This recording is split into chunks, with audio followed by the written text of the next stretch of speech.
Ask your friends to join us. Share this out. We're broadcasting on YouTube at Duke 1517 and on Facebook on 88.1 Fargo Moorhead. We'll be starting in a moment. We're just letting people join. We'll be right with you.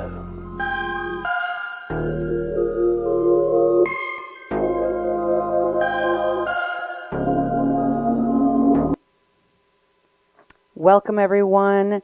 This is A Mexican Crossing Lines with your host, Cindy Gomez-Schempp. And Duke Gomez-Schempp.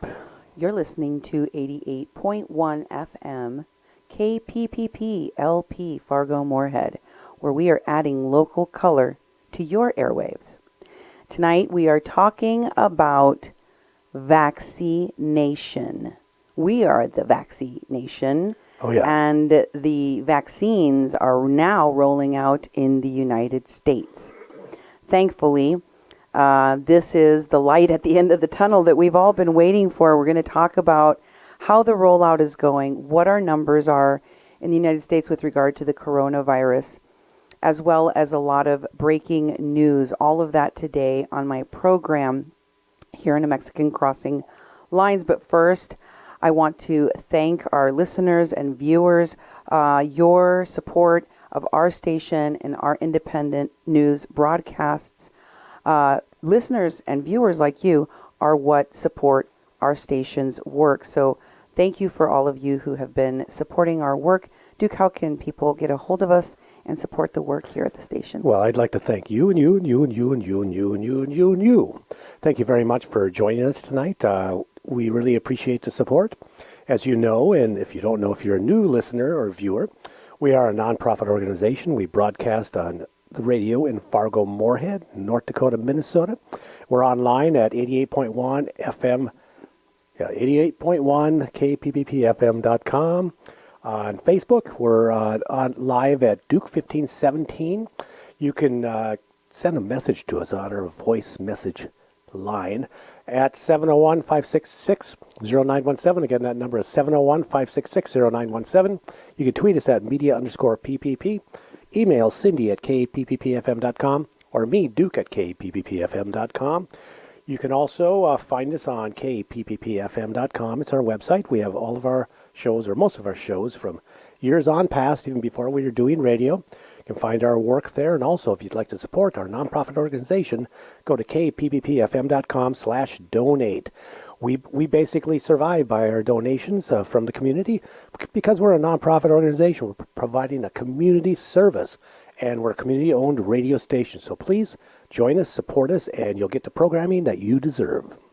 One of the things that has occurred through this pandemic is that many broadcasters, newspapers, etc., have gone under. Yeah. Just like a lot of the other businesses, the media have also taken a hit. So, if you want to continue to have local independent broadcasts of your news and views, the way to do it is to support local media, independent media. And we bring you stories and information that you're not going to hear from the mainstream media, the national news. We're hyper-local, so we're always covering what's happening in the region and throughout the country as well as the rest of the world. So let's take a look at our global cases right now. Let me just tell you that globally there are over 74,724,000 cases of the coronavirus. Here in the United States, we are at 17,557,317 cases. 17 million. Over 17 million, and that didn't take very long for us to get to. I feel like we were just at 16 million a few days ago. Mm-hmm. So we're going up by 1 million cases every 3 or 4 days. That's how quickly we're increasing our case count. It's very unfortunate. It's something we need to pay attention to. We've almost become numb to it, in a sense that we were reporting the statistics daily, and people have become wise on how to interpret the data. The states report their things daily, but it's really important to know. I tend to look at our local county and our community because it's gotten really bad here, even though the numbers are going down in North Dakota and the hospital stays are going down in North Dakota. The deaths are up because you always have to think a couple weeks out. People get infected, people get sick, and also people get sick and they're sick for a long time. We're seeing a lot of deaths in North Dakota, and we're still seeing a lot of cases. A lot of cases I'm not comfortable with in Fargo. 70, 80 a day. They were up to 200 and some a day, and they've dropped to 70 or 80, but that's still 80 people who become infected with the coronavirus. So I'm not going to go out there because they're reopening stuff in North Dakota. They're going to open up the restaurants and the bars and everything again. We'll be right back to where we were 2 weeks ago in another couple of weeks. And so I don't think that's very wise, but people are starving because there's been no stimulus, even though they keep on teasing us, possibly one this week. It's going to happen by Friday, That's guaranteed. That's what they say. That's what Mitch McConnell said. I mean, he tweeted it out today that they're not going home unless they get us an aid package with PPP and also the stimulus check. And it will be at least $600, but it could be more, Duke. Oh, yeah. Canada has given their citizens $2,000 a month. And their numbers are way down. They've basically been giving people what they need to be able to stay home. Paying people to stay home. Paid to stay home. There's nothing wrong with that in a pandemic. It's not taking a handout. People are all mixed with the idea that, if you get this help, that somehow you are like less than or whatever, that you're leeching off the government. Hey, we need to live. We need to rebuild our economy. We need to be part of that. We can't do that in the middle of a pandemic. Yeah, I agree completely. It's survival dollars, not, handouts. And of course, almost half of Americans now, I think the number is about 46%, have had a loved one that has been severely ill, hospitalized, and or died from this deadly pandemic. We are at over 316,906 deaths in America. I mean, that's like a major metropolitan area, like St. Louis, Missouri, being completely wiped out. Yeah. Imagine that. I know it's hard to scale in your mind how many people that represents. Yeah. But it is truly a catastrophe that will not be paralleled in history for possibly centuries. Well, I hope not. Hopefully not, yes, but I mean, that's the magnitude of what we're talking about here. So every single American can relate, or very soon, every single American will be able to relate to that feeling of emptiness, of having loved ones, multiple loved ones in their families gone because of this deadly virus. So the fact that this vaccine is here is something that people are very excited about. I don't know if you heard this, Duke, but it is now coming to light through emails from one of the Trump's administration advisors to the president from HHS that their intent was for everyone to get infected. They wanted to go toward that ridiculous and deadly herd immunity, which is not supported by any type of science because it would kill millions of people. It's irresponsible. It's negligent homicide to roll out herd immunity. And that's the thing, is there's so many things we don't know about what this virus does. I mean, people are losing their legs. People are having long-term health issues because we've become infected. Oh, you're talking about the guy from the White House. Yeah, he was a White House security who basically has been left in the hospital for 3 months and has over $50,000 of medical bills that he can't pay. And he is a member of the government that helped keep staff and the members of the White House safe. Never heard anything about that. And the thing is that a lot of you that might have gotten the coronavirus and felt like you had a cold or something, it's not the same for everyone. It goes through different things. And also in Europe now, we're seeing different strains of the virus. The virus is mutating. So there's a whole other aspect of this virus that we haven't dealt with yet. Very dangerous, and we need to keep on working on limiting people that get infected. The idea that we all get infected and some of us survive and we go on with life, horrible, horrible, horrible idea. Right. And so, it seems based on this new evidence that has come out, including the fact that Ivanka and Kellyanne Conway were, editing CDC guidelines.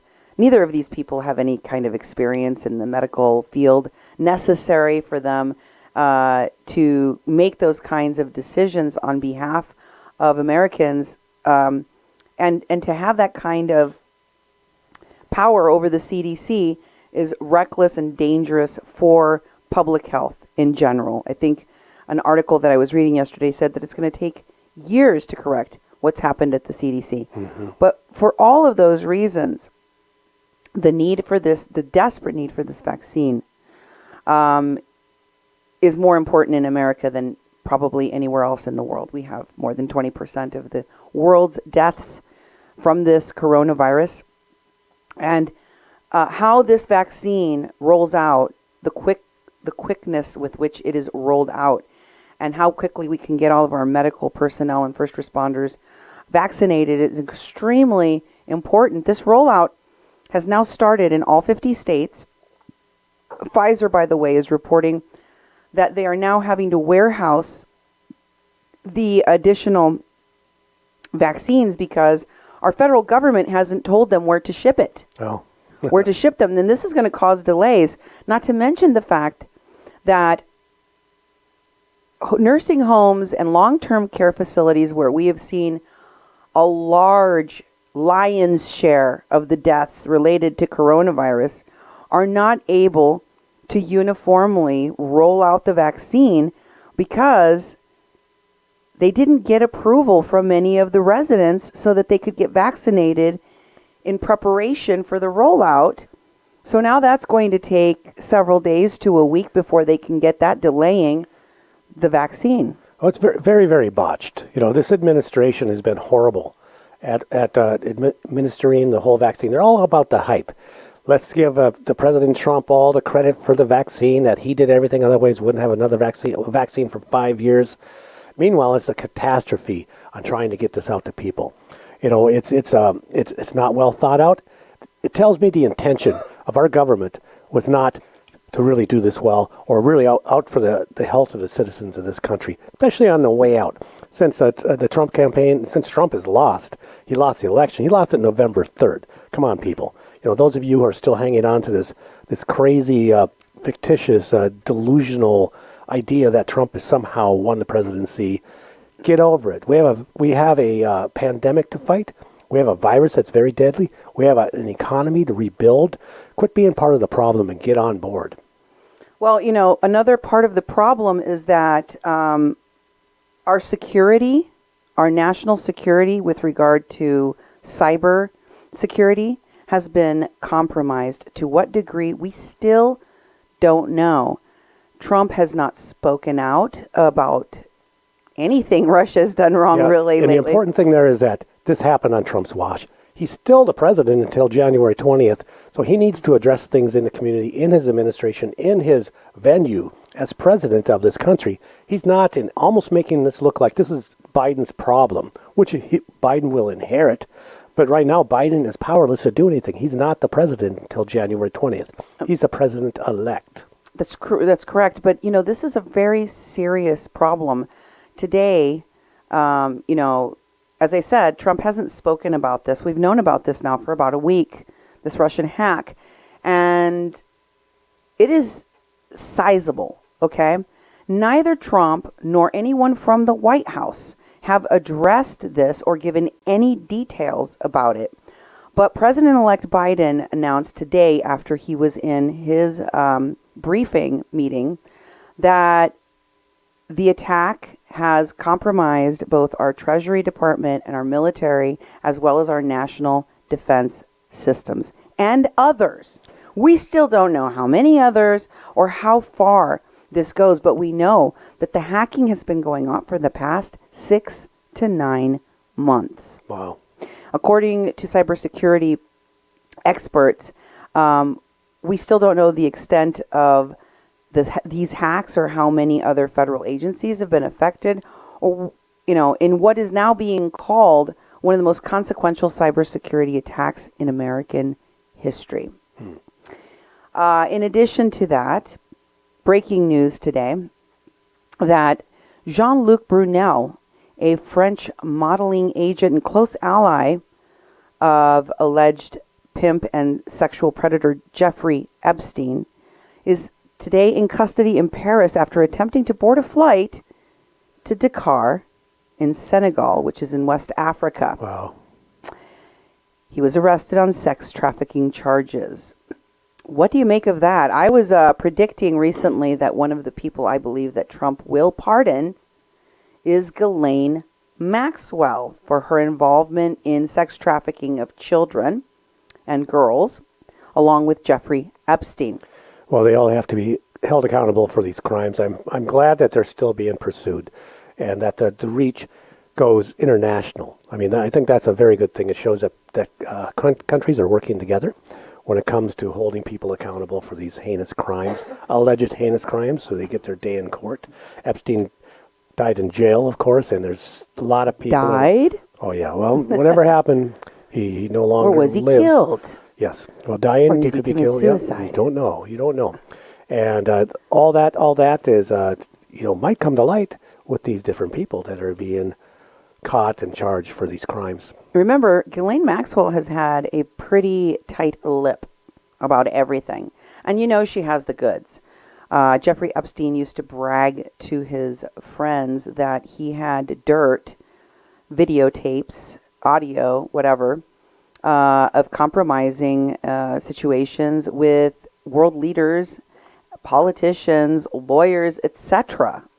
So, I mean, that's blackmail material right there. And the fact that there is now a third party, another person that is being arrested and investigated for sex trafficking means, they might be able to leverage some information against Ghislaine Maxwell. We don't know what's going to happen with that. Yeah, Yep. But in other breaking news today, President-elect Biden has announced that he is choosing Representative Deb Haaland, Democrat from New Mexico, to be the first Native American Interior Secretary. Now, I wanted to bring this up today because I knew he was looking at Deb Haaland. I was wondering whether or not Biden would pick Haaland because one of the things that happened in this election for the Democratic Party was that they had to come to Jesus about their extreme left party members, about their extreme left views, about their support of violence among groups, terrorist groups like Antifa, about their radical left ideologies, and there was a pretty heated call among the Democrats after the elections where people were hurling insults and expletives saying, never again. I don't want to hear socialism, communism, or any of this defund the police or abolish ICE anymore. It almost cost us this election. We won by the skin of our teeth here because of these radical ideas. And so far, to the chagrin of many Bernie supporters and Bernie bros, Biden has, by and large, stayed very far away from the radical left in his cabinet picks. He has made sure to distance himself from anybody that comes from that camp, of these radical left ideas. He wants to make sure that people in America know, and he's been very clear about this message, that he is a president for all people, that he is going to reach across the aisle and work with Republicans, that he is going to put people on his cabinet so that they're representative of America as a whole. And I was surprised that he picked Deb Haaland for that very reason, because Deb Haaland very much represents the radical left.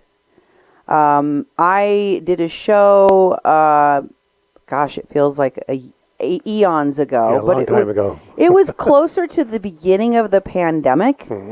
And I believe the show, I called it Stay Home, Save Lives. If you want to go and check out the show for yourself, you can find it on kpppfm.com. You just go there and search for Stay Home, Save Lives, and you can watch the entire episode in which I talked about the radical connections of Deb Haaland to some pretty unsavory folks. This goes all the way back to Standing Rock, where I exposed the fact that there were many politicians, including Sandy, or as you know her, Alexandria Ocasio-Cortez, and many others like Tulsi Gabbard, and all of these different politicians that kind of went to make their name at Standing Rock in 2016. Deb Haaland was one of those political sweethearts that came out of that deal that got into office. And during the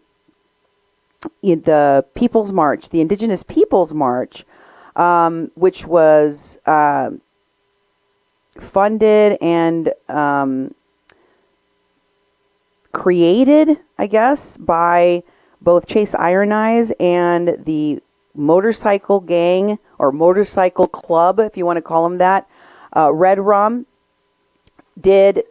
provided security at the march, but many of the members of those groups, especially where there was overlaps into veterans groups that were at Standing Rock, were also part of the security, quote unquote, security that was at Standing Rock. So I wanted to bring up this show because I wanted to show you how cozy Deb Haaland was to this motorcycle gang, Red Rum. In this picture, she's with the part of the contingency of the motorcycle group, which has provided personal security to this congresswoman at the march and at other events. You can see one of the members of this group, his name is Regis Furland, is standing right behind the congresswoman in this picture.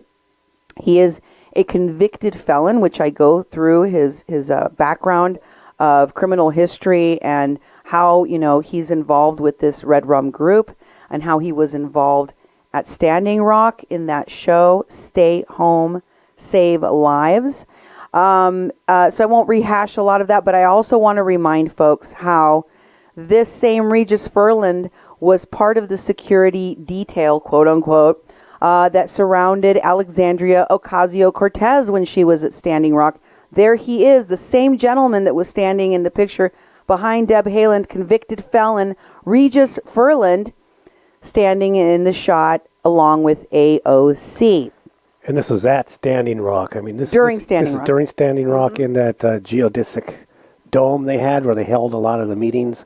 So it's not just a picture that someone took. They were actually participating and at Standing Rock at the time, 2016. So for all of the people out there that are Bernie bros that are ticked off that there's not someone from the radical left on the Bernie administration team, you got your wish. That's right. Deb Haaland is on, so she will be representing, and she has been chosen for Secretary of the Interior, Duke. Wow. That's no lowbrow position. It's important. That's pretty important. Also, historically, Secretary of the Interior dealing with indigenous, native issues, throughout history. It's very significant. It's very significant. It's also going to have a big impact on energy policy, I think, in this country. Very interesting pick. We will be keeping tabs on that for sure. But I want to talk again about people's ideology around the legal strategy of the Trump team to ridiculously continue to try to overturn the results of this election, which I have told you cannot be done. Now, for folks who watched our recent show when we came back from hiatus and were shocked to hear me say that Trump's legal team had a Mickey Mouse argument and that they were a joke, that these lawyers were making like 101, college student, law student mistakes in the highest courts in our land. There was a lot of shock from the comments in our last show indicating to me that y'all haven't been paying attention to yours truly, because even during the hiatus, I appeared on many radio shows. I did podcasts as well as television, local television, which I understand many of my, YouTube and Facebook followers may not watch because you don't live here locally. But I do post links to most of the shows I appear on TV on our Facebook page. So right. if people just bother to listen to what I've been saying all along about this legal strategy, criticizing it from day one, you would know that I haven't really changed my tune about where this has been going. Plus, you tend to appear with the people who are conservatives, and you work with supporters of Trump, and you have a perspective that is your own. And it's been your own for, years. You just tell it the way it is, and you source your information. It's like the show we did the other day. It's not like you made up any of it. Not like, this is my idea of that the lawsuits are horrible and they're Mickey Mouse. That's and they're not going to win. And those are the things that have come from other sources. They've come from attorneys. They've come from across this country, people writing about this. So it's not like you just made some stuff up one day and went on this show and just started spouting that stuff, Not only have I been a legal advocate in our community and been on television for the past decade talking about various legal cases that I have represented myself, or that lawyers I've been working have represented, and of course everyone knows about the Kathleen Bennett case that we helped a woman win her freedom through. But beyond that, I have explained in layman's term a lot of critical, legal jargon to people, and explained a lot of very difficult to understand legal terminology and ideas around immigration, around asylum seeking, around all sorts of things, because I have more knowledge having studied the law, and I feel like it's my duty, since I'm a journalist, to explain those things to lay people in ways that they can grasp, that they can understand. And one of the disservices that I think that has been done to the American people by the Trump administration and the surrogates of the Trump administration is misleading people on what these cases mean. Because they're filling people, they're pumping people full of false hope. And I also explained that this is a tactic of politicians, a tactic of lawyers, in order for them to raise funds for their legal fights or for their campaigns or what have you. And another word that's come up through all this is the word, it's not just misinformation, it's disinformation. Right. Which is basically you're lying. You're lying and you actually know it. You're presenting information you know is false. Moderna has written a letter to Sidney Powell and told her, she's the lawyer who's supposedly bringing these things in front of the Supreme Court. Has been the top Trump lawyer, on this these fraud cases, and they told her to not mention their company anymore. Quit lying and providing disinformation. You mean Dominion? Yes, Dominion. Dominion. I said Moderna. Oh, wrong. Cut that. Go back. Erase that. That was a misspoke. I misspoke. I was confused. But basically, is that they're telling her to quit mentioning their company. It's almost like a cease and desist. It was a cease and desist. Yep. And she is going to have, and Lynn Wood is going to have, all of these people. They need to lawyer up. But I mean, Lynn Wood, for example, he's already facing federal investigations. I mean, his lawsuit to the Supreme Court was essentially an audition for a pardon from Trump, because he's handing them out like candy right now. So if you're willing to fall on your blade for Trump, that's the kind of audition that's going to get you a special pardon, and is probably going to take your butt out of the frying pan from this FBI investigation, these other investigations. There's pretty hard evidence from people that were working directly with Lynn Wood, and I'm not just talking about one or two, that he has, that he was using his office for personal gain. So I think that the misrepresentation of these legal cases is atrocious. I think it is harmful, not just to our democracy, it's harmful for the conservative movement. You see all the infighting that's happening. Folks, I'm not going to be able to stop that infighting. If y'all want to tear each other's hair out and punch each other to the ground and destroy the conservative party as we know it, have at it. That's up to you. I am just here to tell you what I am seeing, what all of us can see.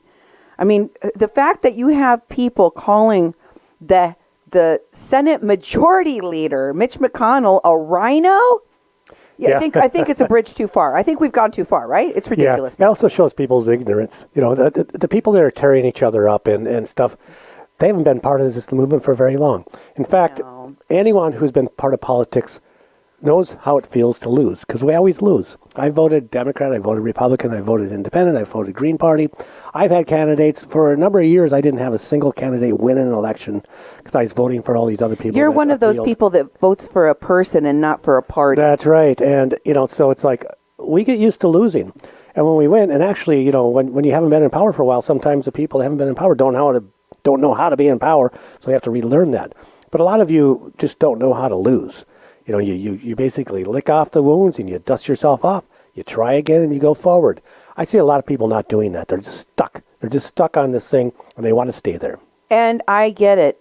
People that hear Trump or Kelly McEnany talk or Lynn Wood or Sidney Powell or any of these people that are giving them this false hope, they want to believe him and they think, well, this is a prestigious lawyer. This is the president of the United States or the press secretary. How could they lie to me? Well, let me just tell you, it happens every day. People are given false hope so that they will open their wallet and continue to support the work that they are trying to do. And that's fine.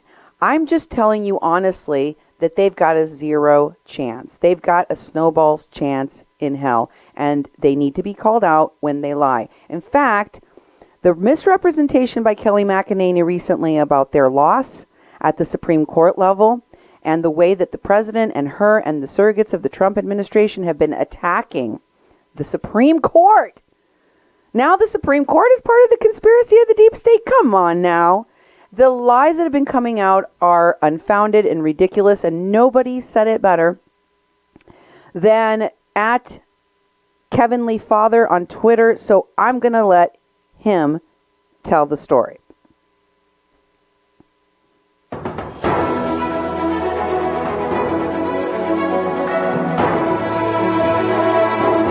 Oh, wait. Yes. Kevin Lee Father. Here he is. Trump campaign spokesbarbie and Harvard Law School student voted most likely to make people say, wait, Harvard? Kayleigh McEnany has been saying that the courts are up to gimmickry tricks. I'm Kevin Williams, and we'll explore those I can't even say it. On this episode of Shut the fact up! Since the election, Kayleigh McEnany has been all over Fox News, making all sorts of outrageous and completely false claims. We brought these claims to a court of law. They said, hey, your claim's not right. Come back after the election. We bring it after the election to the same court and they say, laches, which is a legal doctrine saying your claim is too late. And she's wrong on both counts. The case wasn't thrown out because it wasn't ripe or ready. The case was thrown out because Trump is not a voter in Nevada. He had no standing. And then Kayleigh likes to throw out legal terms. So, generally people wouldn't understand. Like latches, as in, Kayleigh, cool it with the eyelashes. Now, latches are the legal concept of you're too late. You can't sue the NFL after the Super Bowl because field goals are only worth 3 points. You knew that going in. And in Nevada, there was no latches. The courts in Nevada had different problems with the Trump campaign. For example, one judge said, the Trump campaign failed to meet their burden to provide credible and relevant evidence. And when the campaign went back to federal court against Nevada, no latches, just a Trump-appointed judge saying calling an election unfair does not make it so. Charges require specific allegations and then proof. We have neither here. Now, the Wisconsin Supreme Court did mention latches, but that's another fact check. And in the meantime, if you're watching Kayleigh, rest assured that it's all just a bunch of gimmickry tricks. I'm Kevin Williams, and give thanks to @Asin on Twitter for finding this video. And Kayleigh Macaroni, Shut the fact up! One of the reasons that I have always tried to break things down in the legal department is because it's complicated. Most people think that they know what the law should be. You have people running around, especially with regard to the pandemic, but I mean almost about any issue of the day, saying that's unconstitutional or I have constitutional rights to do A or B when they don't really know what they're talking about. Most Americans don't know what they're talking about when it comes to the enforcement of the law, to the Constitution, or whatever else rights they think that they have. And one of the most disingenuous things that have been said about these rulings, especially those that went to the Supreme Court, is that this court is cowardly, that they didn't have the courage, that they used the gimmicks or trickery, or that they shirked their responsibility in some way, using the loophole of standing. Standing is not a loophole or a technicality, as the president called it. It is a rule of law that bars you from taking a case to the wrong place, jurisdiction. You cannot take a case that belongs in a state to the federal court, and you cannot bring a case if you do not have the legal standing. Meaning, if you're not a person harmed under the jurisdiction of the court hearing you, you can't bring them the case. In this particular decision where they were discovering or where they were discussing standing, they said Trump didn't qualify as having standing before the Supreme Court. And so they couldn't hear the case for that reason.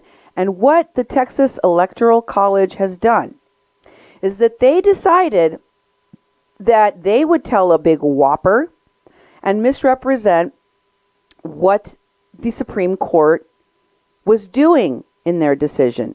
Take a listen for yourself. Line that talks it was written by someone who's a current staffer for one of the Supreme Court justices. And this, I'll just describe the report to you that I read, and you can make of it what you will. He said that the justices, as they always do, went into a closed room to discuss, cases they're taking or do debate. There's no phones, no computers, no nothing. No one else is in the room except for the 9 justices. It's typically very civil. They usually don't hear any sound. They just debate what they're doing. But when the Texas case was brought up, he said he heard screaming through the walls as Justice Roberts and the other liberal justices were insisting that this case not be taken up. And the reason, the words that were heard through the wall when Justice Thomas and Justice Alito were citing Bush versus Gore from John Roberts were, I don't give up about that case. I don't want to hear about it. At that time, we didn't have riots. So what he was saying was that he was afraid of what would happen if they did the right thing. And I'm sorry, but that is moral cowardice. And we in the SREC, I'm an SREC member, we put those words in very specifically because the charge of the Supreme Court is to ultimately be our final arbitrator, our final line of defense for right and wrong. And they did not do their duty. So I think we should leave these words in because I want to send a strong message to them. Thank you. Okay. Is there any other discussion on the amendment to the motion? Okay. Mr. Chairman. Let me break down what happened there. That is ridiculous on so many different fronts. And this is just an example of the over-the-top kind of nonsensical, almost farcical things that are being said about the Supreme Court, which can easily and demonstrably be shown to be complete and utter BS. For one, just for a moment, picture a group of Supreme Court justices holed up in a room yelling during a pandemic. Does that sound like a true story to you? No, and the idea that people are on the outside of the wall with a glass up to the door going, I hear Alito yelling and that sort of stuff. But come on, you'll be shooed out of there real fast because you're not supposed to be listening in, eavesdropping on the Supreme Court. Okay, first of all, let me back up what you just said for a second. You've been to court before. Oh, yeah. You know that in a courtroom, they allow certain people to watch or listen, right? And when the court is deliberating, whether it's justices or juries, are people allowed to be around the area where the deliberation is happening, eavesdropping in on what's going on inside that room? Of course not. Of course not. You're supposed to be able to have the privacy and be able to do your duty as a juror. It's not just something you're supposed to have. It's a legal requirement. What if any of the people that are in that jury room leave that room and go blab to the media or tell a bunch of people what they were talking about? What happens? Contempt of court, You go to jail. You go straight to jail. Do not collect $200. Do not pass go. You go directly to jail. So if this nonsense were true, the person, the staffer he refers to, would be in jail. Yep. There would be no such staffer. You think you got a job at the Supreme Court and you're going to risk your career dream job Yep.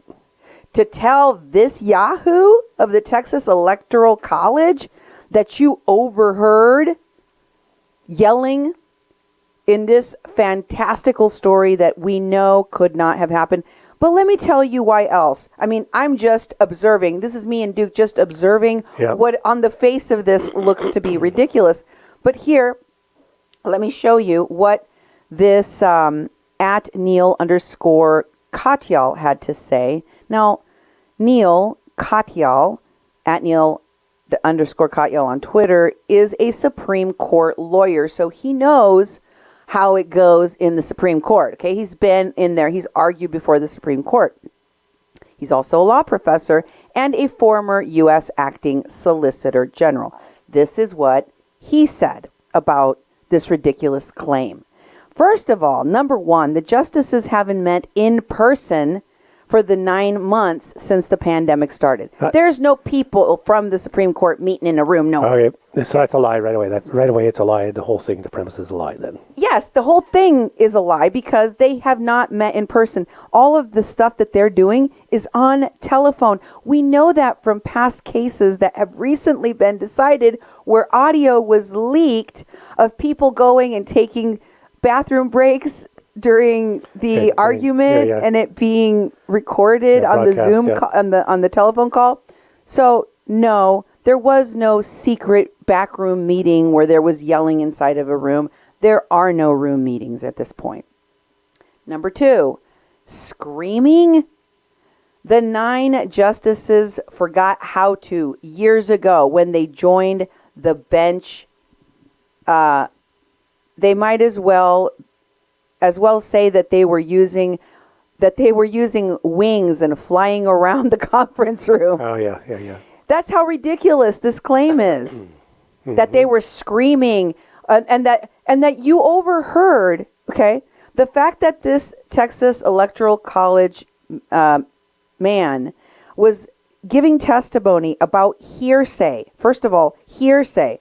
Someone claims to have overheard what Justice Alito and Justice Thomas were saying about the Gore v. Bush case from Florida, right? Yep. And that they were talking about we didn't have riots, so we're going to not hear this case because, gosh, we're scared of the rioting. It's such a BS argument given the fact that neither that staffer would ever put their life or their job on the line to violate the law and the privacy of justices deliberating. But this Yahoo goes out in front of a hearing in a legislative body and he's telling people what those justices purportedly said, which is also wrong of him to do. Yep. Even if he did have inside information, which this is not, this is somebody's fevered dream. He shouldn't have been revealing any of it. But number 3, he says it's Chief Justice Roberts, because he called him Justice Roberts. It's Chief Justice. If you're going to refer to the justices on the Supreme Court, make sure that you get their titles correct. Okay? I don't know what number 4 is. Other, he says. Other? I don't know what that's referring to. I guess I'd have to listen to the recording again to get a better idea of what he meant. But number 5, he says, how dare you speak of cowardice? Yeah, I mean, bringing third-party hearsay information into a legislative body so that you can put an angrygram note on the file, on the annals of history, to note your anger at the Supreme Court and call them cowards, is a coward move. Plus, this is Texas, right? This is Texas. Aren't they not supposed to be messing? They voted for Trump. The electors are Trump electoral votes. They did. It's like they're sore losers for other states. But they also changed their election laws during the pandemic to allow for early voting. So the very thing that they are suing other states in the Supreme Court lawsuit that they lost to do, they did. That's the height of hypocrisy. So, again, none of these stories being told are completely being honest and straightforward with you. And I think that needs to be revealed, and people need to wake up and see what these things are for what they are. Now, with regard to today's show about the vaccine rollout, you know how they have those memes, Duke, where, they show somebody having, a really good time, and they said, this could be us, but you don't want to do something, whatever that is. Yeah. This could be us, but you don't want to, whatever. Well, this video I'm about to show you from Wuhan, China, could be this next meme, okay, with regard to vaccination for the United States, because they've been able to get the coronavirus under control. They haven't had many cases for a very long time. And this is what life looks like when you get the virus under control. Take a look.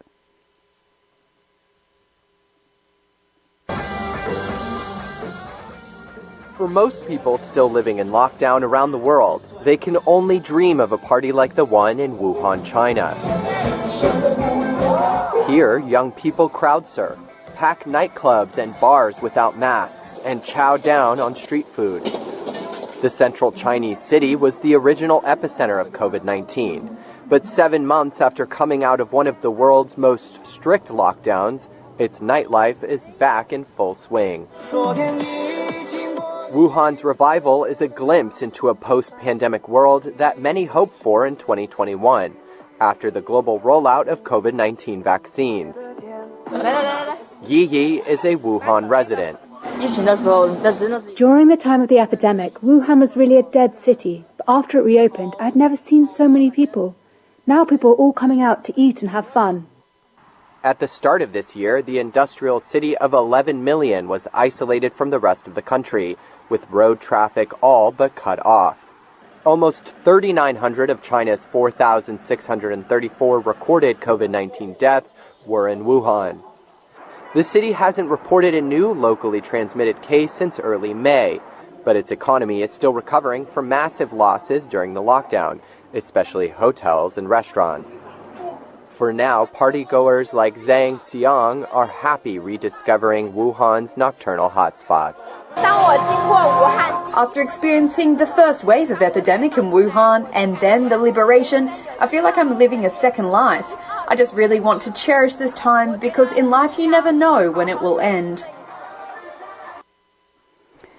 Can you imagine having that level of normalcy back in our lives? Nope. Not that I want to go to bars or anything, but it's like, it would be, it's like normal life. Right.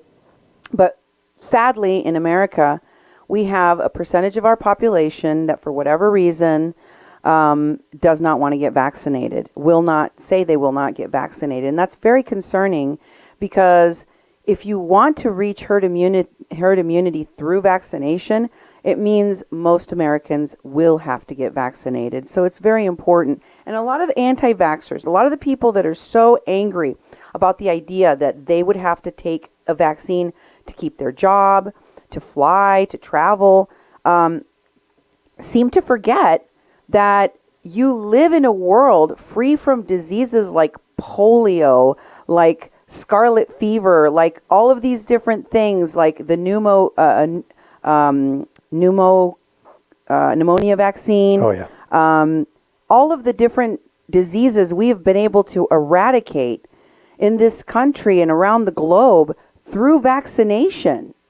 Measles, mumps, rubella. Are you then telling me, all of you anti-vaxxers, that you have not vaccinated for yourself for tuberculosis and measles, mumps, rubella, chickenpox, smallpox, all of these things, polio? Polio, yep. Because I think every single American has. Most of y'all can't go to school, can't attend a university if you don't have your vaccinations up to date. And you can't travel anywhere either. You know, that's the whole thing. And the whole idea that vaccinations make you part of the deep state, wearing a mask. I used to work in a hospital. I wore masks all the time to protect myself and protect patients. You know, and this is way before we had this pandemic. You know, these are simple things that we do to protect ourselves and protect our community. Mm-hmm. The ridiculousness of these ideas, which are dangerous and harmful to our communities, is that somehow vaccination, which we've had and which we have always maintained in this country, is something damaging. That's, leave that for third world countries that can't afford to vaccinate themselves. Exactly. This is America. And, a lot of people feel the same way about the ridiculous claims being made by people about masks. In fact, one mayor of the city of Kansas, Dodge City, Kansas, to be exact, Republican from that city, enacted some mask mandates and then had to resign because of death threats. Here she is, the mayor of Dodge City, and she says here, her name is Joyce Warshaw. She said that she is embarrassed by some of the behaviors from the Republican Party. This is the environment that contributed to her leaving the Republican Party. She didn't just quit her job, folks. She's left the party. So did a legislator from Michigan in the last week. So are a lot of other people that have been relentlessly attacked, that have been working in these swing states, that have had death threats against their family members, against their, people protesting outside their houses, scaring their children, calling and threatening to kill them at their jobs, simply because they tried to give Americans a fair and safe election during a pandemic. It's unconscionable. Mm-hmm. It's wrong. It's anti-American, and it's anti-democratic. And one of the people that's figured that out is Chris Christie. Did you see his PSA? He put out a PSA in which he talks about mask wearing because guess what? He almost died. Yep. And he had to sit in an ICU wondering whether or not he was going to make it. Mm-hmm. And as he sat there, he said, I thought about how wrong I was to remove my mask at the White House. And today, I think about how wrong it is to let mask wearing divide us.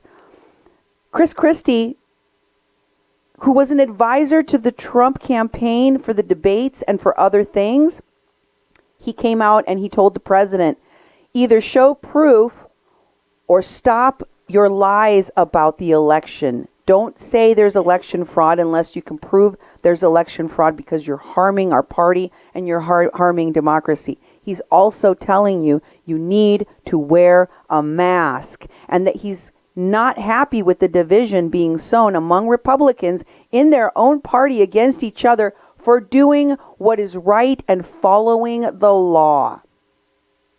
It's very simple, folks. That's all.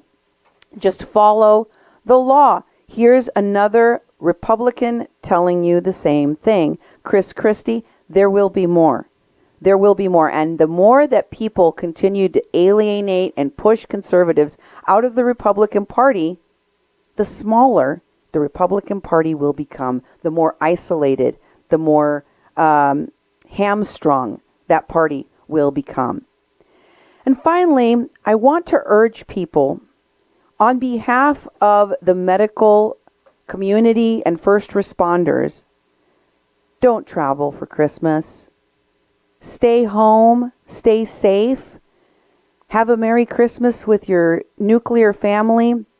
Dr. Birx and the CDC have said that if you go and you have in-person celebrations, or if you did during Thanksgiving, you should assume that you are infected and be quarantining. Please do not put our healthcare system one step further into collapse. They're already there. The healthcare workers are already broken and continuing to break. They're already emotionally in a meltdown. We don't need to put them in further danger. We need to help them right now. And the best Christmas present you could give to our whole community, but especially the medical community and first responders, is to stay at home. And if you were thinking about flying, I would urge you to think twice. There are many instances in which the airlines have not followed their own rules and made sure that people that have a negative test are flying on the airlines. And I know a lot of you that have been researching this are thinking, hey, they're requiring for you to show a negative test before you fly. You have to quarantine. There's all these rules. The airlines say that they have the best HEPA filters in the world. It's probably safer to fly in an airplane to go to a gathering in a large space or outside even. But that's not the case. And I'll tell you why. Because there's always people that game the system. People that don't want to wear masks. People that don't want to quarantine. People that don't want to follow the rules. And this summer, we saw what that can lead to. People decompensating because of the pressure in the cabinet of the plane and having hypoxia from low oxygen, and they just die on the airline, on the flight. It's happened again. The one that happened in July was kept secret by the airline industry until this October. And this one, it was ugly. This happened on a flight on United. And according to one of the passengers who was able to witness the death, the medical personnel that helped the man on the flight who died and tried to revive him for at least an hour, with the family crying and people all around them freaking out, gave him an EpiPen shot, which is epinephrine, 2 shots of adrenaline, and mouth-to-mouth resuscitation and compression, plus 2 electrical shocks on the plane. And then, of course, he exposed every single person on that plane to coronavirus. So, take matters into your own hands. Buyer beware. I suggest that you stay home and stay safe. Wash your hands, social distance, please wear a mask. God bless America, and have a great Merry Christmas and New Year. Thanks for being with us on A Mexican Crossing Lines with your host, Cindy Gomez-Schempp. And Duke Gomez-Schempp. You've been listening to 88.1 FM, KPPPLP Fargo Moorhead, where we are adding local color to your airwaves. Good night.